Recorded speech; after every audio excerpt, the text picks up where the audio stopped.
Okay, welcome to Dee's Practice Pod. We're on the road today.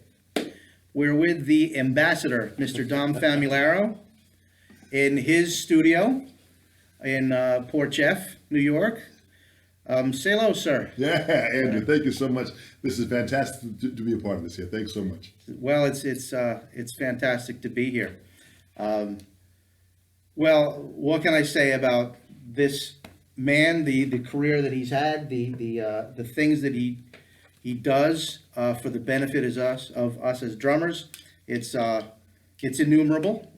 And I'm here, and we're gonna have a nice chat. Okay, so firstly, I'm looking at your big, beautiful room here. Tell me a little bit about your facility here. Crazy, right? And this is again, as you said, I live in Port Jefferson, Long Island, on the North Shore of Long Island, and I have a nice piece of property here. And when I got the house, we moved here because we wanted a good school system for my children, Right. And my wife wanted a cul-de-sac, so we live in a nice cul-de-sac area, and I just wanted the space to be able to build a separate room.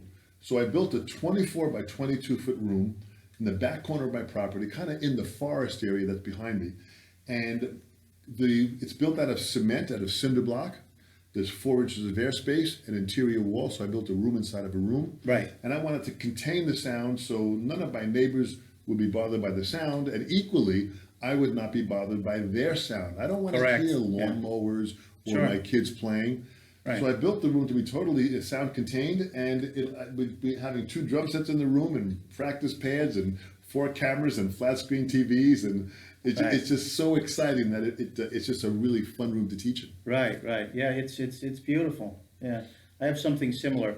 I'm in my basement, so the ceiling's a Yeah. little lower. But what's interesting enough is I tell anybody, whatever facility you have, whatever Right. room you have, build a room because we play the drums. Right. So we have to soundproof this here, and we have Right. to contain the sound. Nothing works better than concrete. And that's why I did. And actually, this is cinder block. So what I Right. did with the cinder block, which is hollow inside, Yes. I had a company come in and blow in sound insulation Inside inside it, the yeah. cinder block. Right. So the cinder block is insulated, then 4 inches of airspace. Right. Then I built the interior wall, which has insulation inside Yes. that. So this is completely contained. I used stone wool, Yeah, which is another type of an insulation that's made from lava rock. absolutely, pretty much, and which yeah. is powerful Yeah. to contain that sound for what Right. we're doing. But what's good for sound, it's not necessarily good for a human being. It doesn't breathe a whole lot. Yes, you know? absolutely. So you have to have some sort of vent on the outside, but then you have to angle the vents too, because otherwise sound escapes. Exactly. It's a vicious cycle, of It's course. funny you mention that because I have an air exchanger with the vents that are here. Right, yeah. So I can turn a machine on and pull an outside air into here,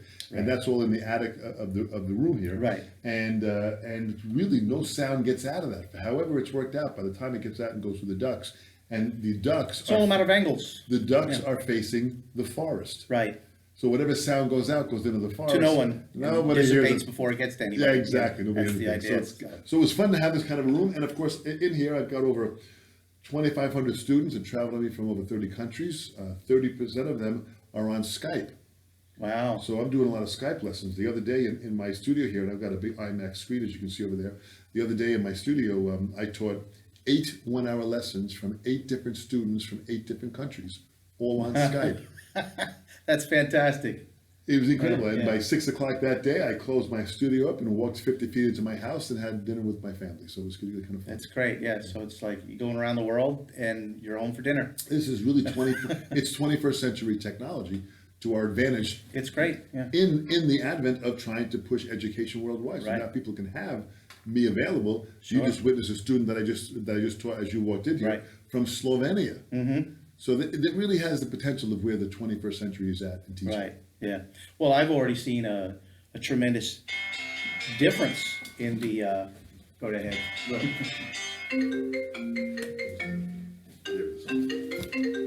Let's turn this on. Don't worry. Answer it. Daniel, how you doing? This is Dom here. All right. I'm doing great. I'm home today, but I finish at 6 o'clock. Yeah. Can you come after 6? Right now it's almost 4 o'clock.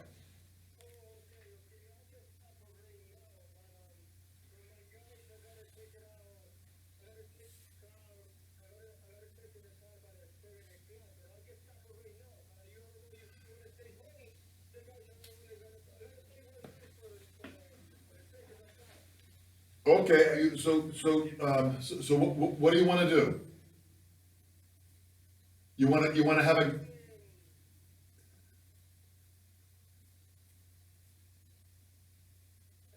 yeah, are you there?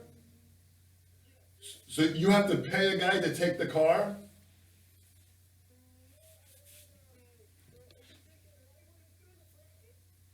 Once again, please, I can what?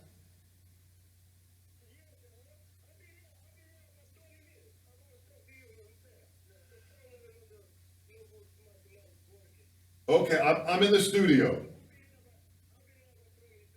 Okay, but I'm teaching it, all right, bye-bye. They don't wanna listen, they don't wanna listen. No, he had an agenda, obviously. Great stuff. So you can see that the teaching globally is really where the world is at right now.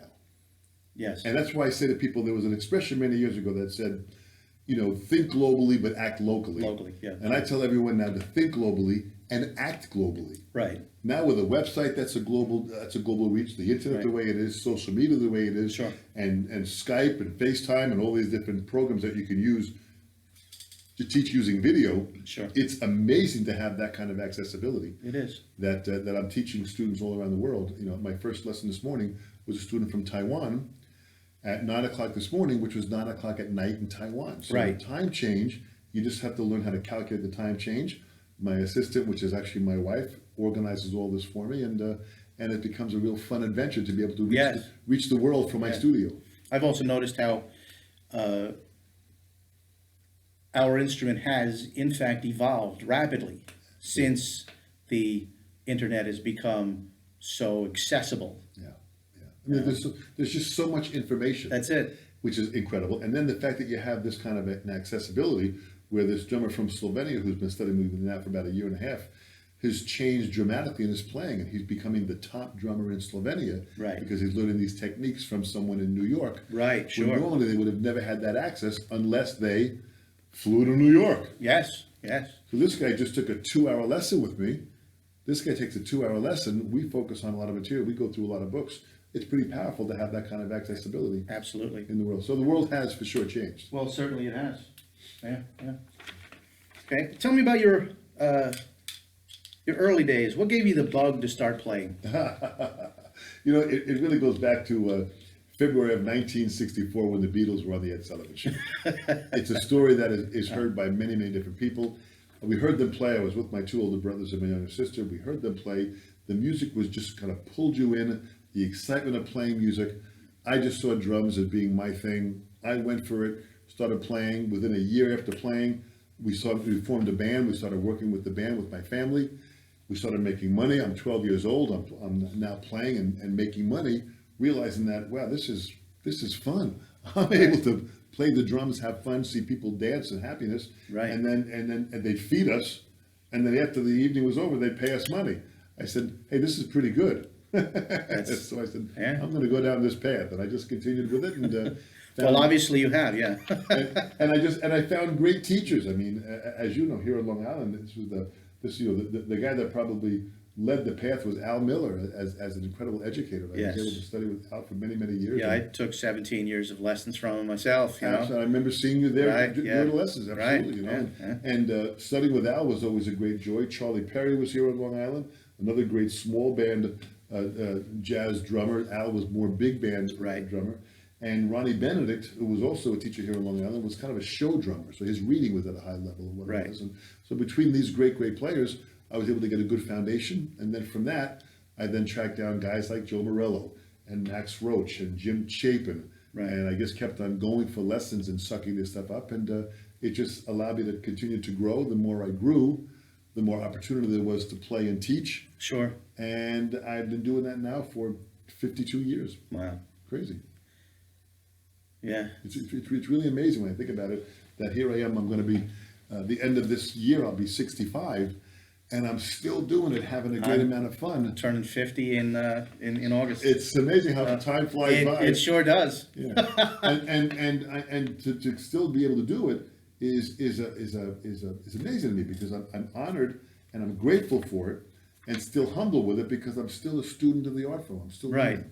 That's the thing about this instrument. One of my neighbors was Johnny Blowers, Yeah, and he was playing well into his 90s. yeah, You know, you can continue to do this Yeah. for your entire life. yeah. There's practically nothing else you can say that about. Absolutely. Unlike the sport industry, Right. sports, there's a time where you have a kind of a window of opportunity where it closes. Listen, all my great mentors, Buddy died at the age of 69. Yeah. Way too soon for his age. Louis Bellson was 82. Morello was 82. Jim Chapin was 89. And even Al was about 73 when he passed away, which was incredibly young. You're just going through almost the entire roster of guys that were at the first benefit concert for the Buddy Rich Yeah. Memorial Scholarship. Exactly. Exactly. Boy, oh boy, I tell you, that was some show. Wasn't that a great show? I helped put that show together. And Is there any place that's available?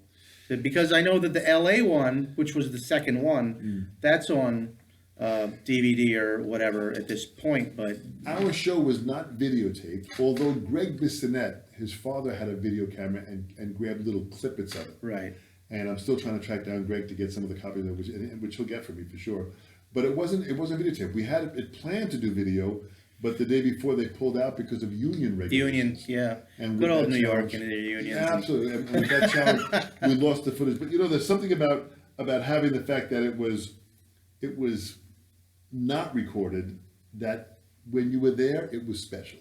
That's it, because now it's lore. Yeah. It's and if I can't tell you how many people say they were there. If I knew, I practically have seen as many people that said they were there as there were seats in there. So it's kind of like the Woodstock thing all over again. And it was the But- first of its kind that we did. It was an idea that I had that I wanted to honor Buddy. Right. It was a year. It was Buddy died in '87. In '88, a year after his death, nothing was being done or said about Buddy. And I felt bad. I said, boy, I didn't want to happen to Buddy what happened to Gene Krupa. When Right. Gene died, he just became non-existent. Yeah. And then by honoring Buddy the year after that, which was '89, April of '89, we put this show together, and it was so successful that then other companies wanted to continue doing it, so they did it later on that year. Right. And then of course they videoed it and they did the whole thing. And Sure, they put the videos right, out. right. But we were the first and started a wave of excitement about Buddy, and because of having brought the light to Buddy, it brought the light to Gene Krupa. It brought the light to a lot of drummers. That Right. Well, passed people away. go deep in the crates, as they say. Exactly They right. go further in to see who else in that genre was of importance. Absolutely, and that's what Yeah. they did. It was just kind of magical. Right. Oh, my next question was drumming influences. Obviously, Buddy. Yeah, Right. Buddy, Gad, Max Roach, Philly Joe Jones, Papa Joe Jones, Sonny Payne, Rufus Speedy Jones.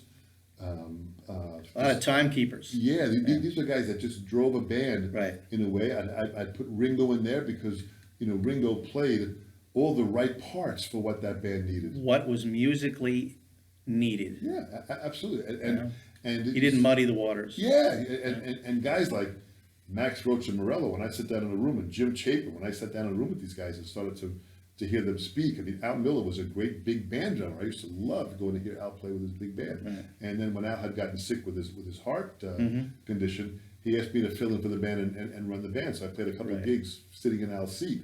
And, that was what I call baptism by fire. I did the same thing with some of his weddings. Yeah. He had booked, so I acted as roadie. He was contracted to be there, so he did the slower numbers, and then the faster ones I did. Yeah. But that's when I found out I really didn't want to do weddings, though. Not my cup of tea. Let's just leave it there. But let's see. Teaching versus playing preference. Both. I can only be as good a teacher as I want to be if I have the right skills in playing. Sure. So I was always a player first Right. that played because that's a major part of my love. Right. But then my love broadened. I also loved teaching. Right. So I wanted to respect the fact that I still find an equal balance between playing and teaching, Yeah. which to me is a very healthy way to be able to maintain learning this instrument. I agree. I was resistant to teach in the beginning because I was going to be a rock star, right? And I felt that as soon as I started teaching, you know, those who can do, those who can't do, teach. I bought into that old adage, and it was a stupid thing from a stupid young man, you know, Yeah. which, as time went on, I realized not only can it be lucrative to teach, but it's first, you have to know your onions to be able to take what's in your brain and then put that into someone else's brain. There's no guesswork. You've got to know what you're talking about. Absolutely. And what's amazing about it is that the more I started to teach in the early days, the better a player I became. So the teaching wasn't so much about, it never had anything to do about income. It always had to do about outcome. Yes. What was I getting out of that student? Right. Was I able to bring their joy and their potential musically to a higher level? Right. That's always a responsibility. Right. And with that, the teaching part fueled me to even play better. Right. And I believe that's the positive cycle that I maintain. I agree to with keep you. up going, Yeah, yeah. certainly. Yeah. Certainly. What would you say your best playing experience, like a particular gig, a particular tour, what have you? Boy, recently I had the chance to play a couple tunes with Chick Corea Wow. in Florida, and I'd say that probably, you know, I always think of recent performances. Anything recent to me is always what I look forward to and what I enjoy the most. Right, What's right. happening now. Sure. And I had a chance to play with Chick Corea and his wife singing Gail Moran. She sang, and it was just an absolute joy to hear Chick playing and have him looking at you. And while you're playing, we had a full audience at this at the theater that was in St. Petersburg, Florida. It just a great experience and just a great memory of just, you know, hearing music at its highest level. and I was That's part of great. it. Yeah. So he was a Weckl guy for years and years. He started with the early days. He played on an album called Bitches Brew. Right. Miles Davis, which had Yes. Jack DeJohnette and all different drummers on that. Right. Right. Then his first album in '73 was with Airto on drums, Right. and it's called Light as a Feather. I picked him up around the Electric Band time. In 1976, and these are albums so important to go to. 1976, he came out with a band that he wanted, and the album was called Leprechaun. That had Gad on drums, Right. and that's really what delivered Chick to the scene when he hooked up with Gad. And they did many albums together. They did Leprechaun, they did Mad Hatter, Three Quartets, Friends, My Spanish Heart, so many great albums. And then as Steve got busy with what he was doing and Chick went to a different direction, he started the Electric Band, and that's when Dave joined the band. Right. And so the Dave Weckl part of it is probably, you know, stage 2. Right. So I always tell everybody, go back and listen to stage 1. Right. And really understand what Gad came from, Right. and that'll better open you up to be able to even understand more of what Certainly. stage 2 was about. Yes, absolutely. Yeah. Yeah. I'm a big Frank Zappa fan, so Yeah. that is a who's who. Yeah. Right there. Great drummers. Kalyuta and Oh my God, Terry who he actually Bozzio. refers to as Steve Gadd's clone at one point. Well, you know, I think all of us take on that responsibility of Yeah. the Gad clone, because when Gad came out and hit in that album Leprechaun in '76, it just changed the way we thought. Right. You know, the way Steve thought at that In the way time. that Hendrix changed guitar. You know? Absolutely, Yeah. absolutely, and it just kind of shocked us that drumming could be played that way. And once that happened, we all became, you know, cult followers Yeah, of Gad. like disciples. Yeah. Really? Yeah. Right. Yeah. It happened, For sure. Let's see. What do you think of the state of music today? Yeah, well, good question. Andrew. Obviously, it's there's a lot of facets of that. So Yeah, I mean, in a general sense, music has changed. It has changed for myself, not necessarily for the better. What I mean by that is that, you know, following form and melodies and writing standards.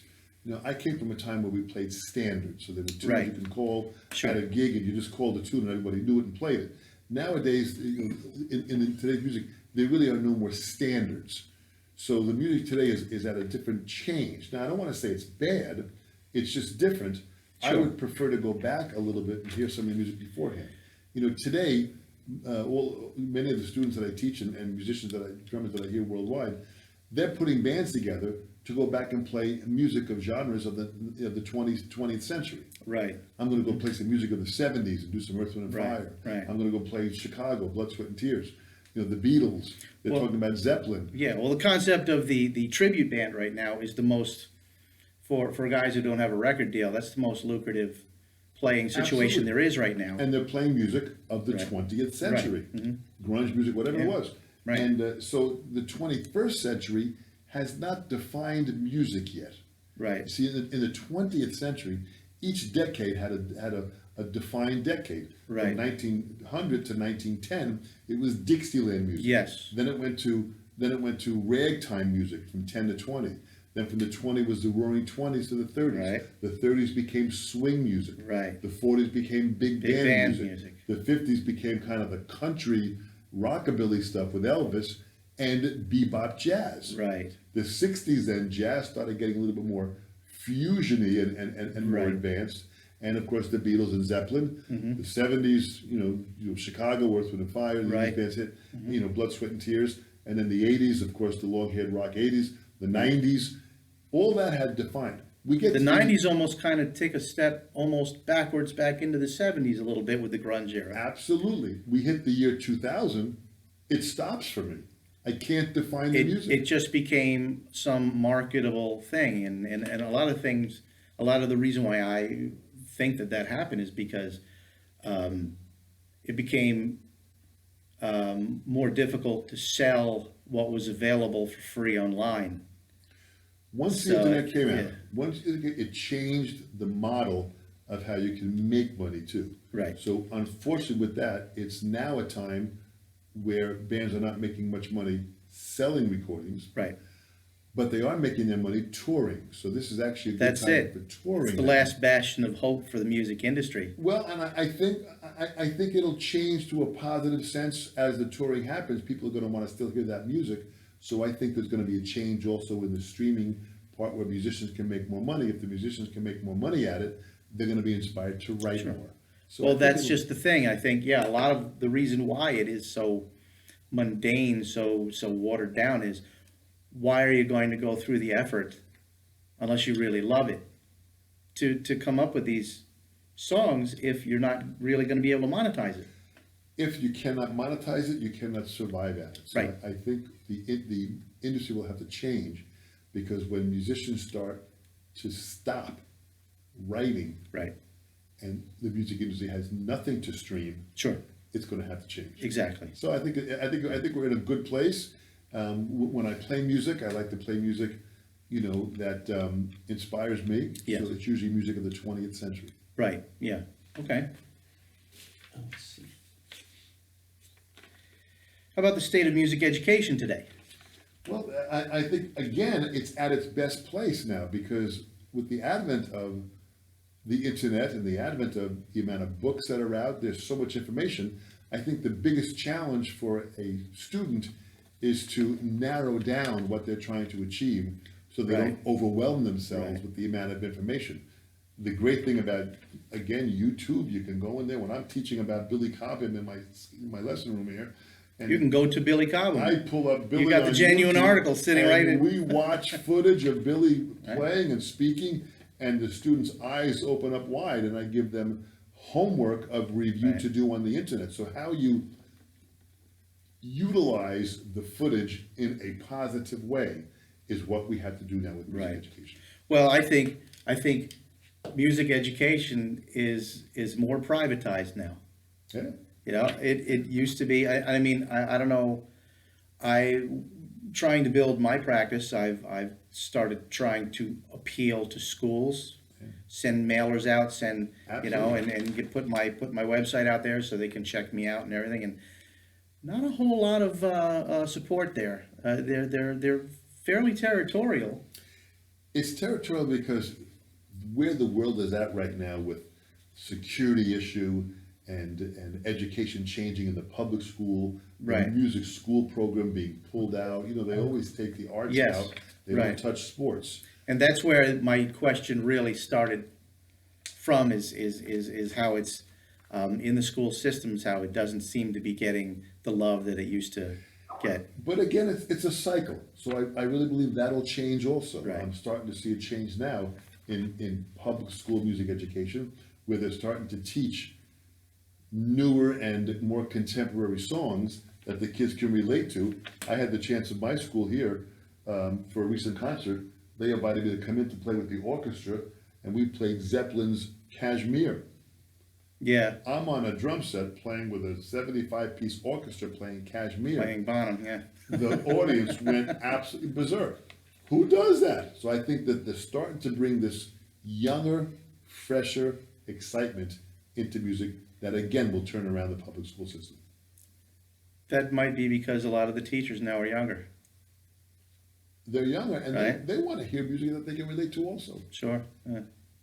It's a very different time. That's why I say it's all good. Yeah. It's really Okay. it's really all good. Okay, I'm glad to hear that from you. I ask, that's one of my standard questions I ask everybody that teaches, just because, Well, that's good. It's a good question because it really is an important part of the journey of what we're doing here to make this happen here. Let's get this guy here. Let's put this guy here and get this guy here. Fantastic. okay, I'm almost done. I know you're busy Good. guys. We got 5-10 minutes here. Yeah. Okay, good, all right. Anyone who's been on your site knows that also, motivational speaking is also a big part of what it is that you do. How would you stay positive in a situation that would be considered negative? Oh boy, that's actually a lot easier than people think, Andrew. I'll tell you why. I wrote a book a few years ago called The Cycle of Self-Empowerment. And it's a book about empowerment means to give power. Before I can give anybody power, I have to make sure I am empowered. So by constantly keeping myself empowered and positive is a part of my journey every day. There are going to be challenges in life that we're going to have to face. It's all about choice. Chapter 8 of my book is called Choice Power. And choice power means in every decision that comes up, I've got several choices to make. I cannot change sometimes the challenge that is facing me, but I can change how I react to that challenge. Right. That's the only control I have. So if I am negative towards a situation, that's always a failed procedure. That's proven failure time and time again. If I look at this from a positive perspective, accept what is happening and try and just sometimes let certain parts of that go and realize that life is short. It's short. Me getting upset and screaming or yelling is never a solution. And if I think I have to scream louder than someone to get their attention, then I'm the bigger ass than the person is who's yelling. Well, certainly it speaks to the validity of your argument. If, Absolutely. Why would I even want to go there? So I Sure. don't even engage myself in that kind of negative mentality. So by constantly, trying to shift negativity when it comes to me, I'll smile sometimes. And if someone's angry at me, the other day I was pulling into a parking lot and I was waiting for a spot. And when I went to pull in, a person cut me off and went into the spot. right, So I just smiled, I waved, and I went and found another spot. I wasn't going to take the time of going out there and trying to battle the guy over a space. If Right. he wanted the space that Take bad, it. let him have it. Exactly. And now, if I turned to him and started yelling and cursing or flipping him the bird, what does that do? It exacerbates an already bad situation. and it lowers me to a level. Sure. There's a line that I have in my book that I try to really, latch onto every day. I'm always trying to take the road above the higher road. Wherever the high road is, you always want to go there. The real goal is to take the road above the higher road. The high road might be ignoring it. The higher road is welcoming that person into your life. Right. So I stop, I wave, I said, hey man, have a great day, enjoy the spot, good luck. At that point, the person has no idea how to react. Right. Then I just go to my own space. Always, when I get into the store and they come in the store, they track me down. You know what they do? I'm real sorry. I'm real sorry that I went and took that spot. I saw you were there. I was in a rush, but then I realized maybe you're in a rush too. Right. So I just want to come by and apologize and say, please accept my apology for taking that spot, and I hope you have a good day. my wife always gets amazed, how the heck? That's because I took the road above the high road. Because I let that person know that I'm not going to allow, you're in a rush, great. And you know something, you might be in more of a rush than me. I'm always Right, in a rush. sure. So I'm going to let that go by. This is what life is about, helping people Right. on this planet in the course of the time that we're walking this planet. Sure, sure. Real simple. It's fantastic. Okay, one final question. What is the latest endeavor you're working on right now that you're most excited about? Ah, good one. Several things. I have a publishing company called Wisdom Media, and I'm working with Joe Bergamini, who's a phenomenal young talent who is just so great at playing and doing what he's doing. We're publishing many drum books, so I'm working on several drum books now that we're putting out on there on the Wisdom Media site, and we have our books distributed by Alfred Publications, where they have the actual physical copy, and the digital version is on HudsonMusic.com for all of my books. So people can download the books digitally and buy them digitally. So that's exciting. I'm also working on 2 more motivational books that I want to have them come out in the fall. One is called Owning Now, which is about owning the moment and being Right. aware that that's all that you own. Right, You know, I tell people I don't own tomorrow. Right. I don't even own later. right, So therefore, I want to live now to the fullest extent I Sure. can. So if I Right. walk out of my studio and drop dead of a heart attack, walking the 50 steps to my house, I go out happy. you went out with a bang. I go out Right. happy. So those books are good. The other book is a book called The Business and Art of Art. It's about the balance of business and art to be successful at art. And that's an important book because I have found that balance. I found the balance of keeping my artistic playing at a high level. I found the balance of keeping my business at a high level. And I found the balance of having my personal life at a great level with my wife and my 3 boys. That's an important trilogy to keep balance all the time. Because if That's all there is, really. for me in my life, that's all there is, because my family is everything. I need to have the business side working so I can fund my family, and I need to have my artistic side going on because that just happens to be the passion that I was born with to have to live with. Whether you see it as a blessing or a curse, it's a part of my life. Sure. So I have to attend to it. Right. And when I have those 3 balanced, I go through life with this great smile. It keeps me positive, and I'm happy all the time. Another thing that I'm doing right now that I'm excited about is on YouTube, there's a channel called The Sessions Panel. Sessions is plural, SESSIONS, The Sessions Panel. On YouTube, I tell people to subscribe to it. I'm doing a series of interviews of some of the top musicians in the world that this organization is funding for me to do this here. And I've interviewed drummers, bass players, guitar players, the top musicians, piano players. I've interviewed Chick Corea. I've interviewed Steve Gadd, Vinnie Colaiuta, Dave Weckl, Stuart Copeland, Indugu Chancellor, God rest his soul, Jabbo Starks and Clyde Stubblefield, God rest their souls, they just recently passed. Great musicians of all different instruments. As I interview them, we put it on YouTube, free for the next generation to watch. That's great. And be inspired by. That's exciting. I just interviewed a few days ago Steve So in Vai. essence, you're a fellow podcaster, really. It really is. Okay. And I just interviewed Steve Vai, Wow. a great guitar player. So Wow. we've got some great musicians on there. Darryl Jones, bass player with the Rolling Stones. So I tell people, go there and watch that because it's exciting to have that going on. The books that I'm publishing, my traveling, I just got back from some serious traveling. I'm on my way to Australia, China, and Spain, and France, and That's the UK, great. and That's Switzerland. great. So I've got some more countries lined up this year. Good. Each day to me is a joy. I just push it with as much energy as I can each day. Well, words to live by. Okay, fantastic. Well, this has been a great interview. I don't want to take you any longer. This guy's got so much stuff going on. One of my questions was managing time. One way to manage time is to get me the hell out of here. No, not at all. Right? But that's actually a very good question. And what I say to people is, I cannot manage time.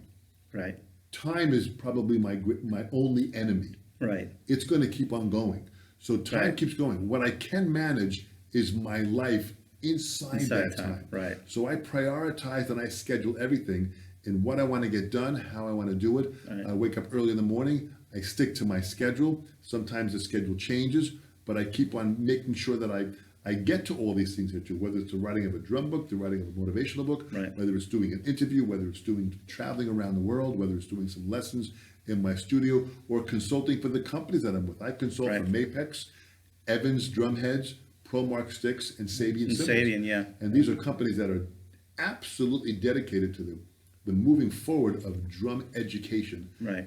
globally. And this Right. is, I am honored to work with them. They make fantastic product, and they really are a part of the wave that's pushing this curve forward. And that's just an exciting ride to be on. That's awesome. That's awesome.